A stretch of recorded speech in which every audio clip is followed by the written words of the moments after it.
Okay, so what if I told you the secret to getting more done isn't actually about working harder, but about working less? Yeah, I know, it sounds kind of crazy, but that's the big idea we're diving into today. How rest might just be your most powerful productivity tool. This quote just nails the problem, doesn't it? In this always-on world we live in, rest isn't something that just happens when you're done with work. Because, let's be real, the work is never really done. It's something you have to actively fight for, something you have to protect from a culture that's pretty much designed to take it away. And that forces us to ask this huge question. We've all been taught that work and rest are opposites, right? Like they're in a battle for the same 24 hours in a day. But what if that's all wrong? What if they're not enemies? What if they're actually partners? To really understand why that partnership feels so radical, we first have to talk about the enemy of rest, which is this modern cult of overwork, this obsession we all have with being busy. I mean, just think about it. From tech moguls bragging about sending emails at 3 in the morning, to that office culture where the last one to leave is seen as the most dedicated, we've completely turned exhaustion into a status symbol. It's not even about the work anymore. It's about performing busyness for everyone to see. And you know, what's fascinating is how recent all of this is. For most of human history, work and life were just blended together. Then the Industrial Revolution came along and physically split them apart, creating the whole idea of a workplace.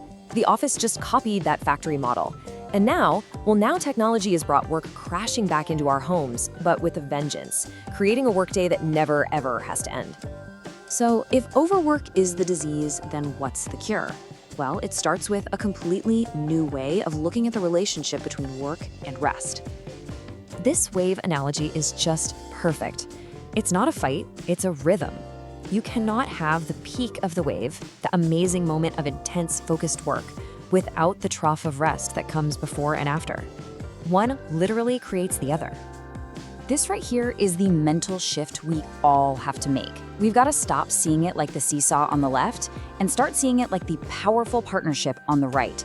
Rest isn't the enemy of your work. It's the partner that fuels your creativity and makes all that hard work possible in the first place.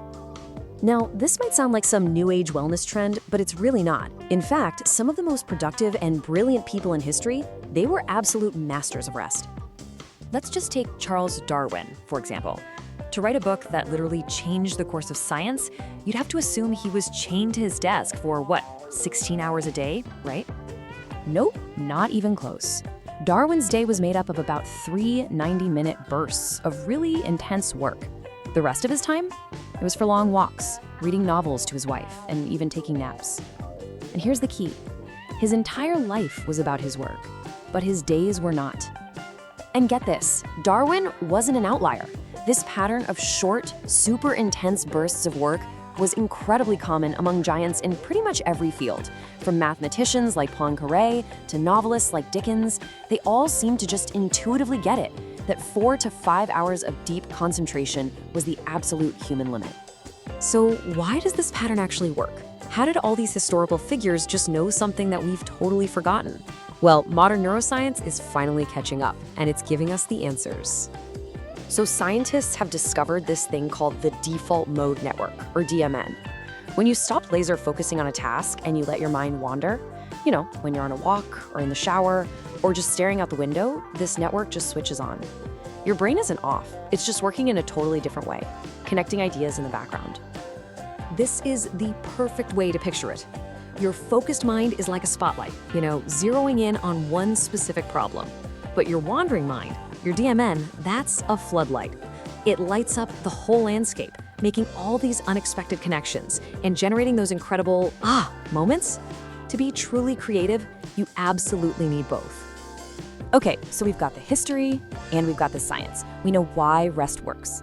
The final question is, how can we actually apply this to our own crazy, busy lives? How do we practice what the book calls deliberate rest? Well, it really boils down to a few key practices. First, work in focused sprints, just like Darwin. When you stop, you have to truly detach. No cheating and checking your email. And this next one's a big one. Practice deep play. This isn't about zoning out on the couch. It's an active, challenging hobby that completely absorbs you, like playing music or learning a new skill. It recharges your brain in a totally different way. Add in some exercise, and finally, treat sleep not as a sign of weakness, but as a critical part of the work process itself. All of these ideas are laid out in incredible detail in the book Rest by Alex Soojung-Kim Pang. If this explainer got you thinking, that book is the perfect next step on the journey.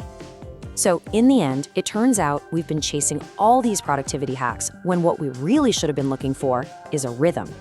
Sustained, meaningful achievement isn't about cramming more stuff into our days. It's about building this powerful, sustainable pulse between intense work and deliberate rest. So the only question is, what's your rhythm going to be?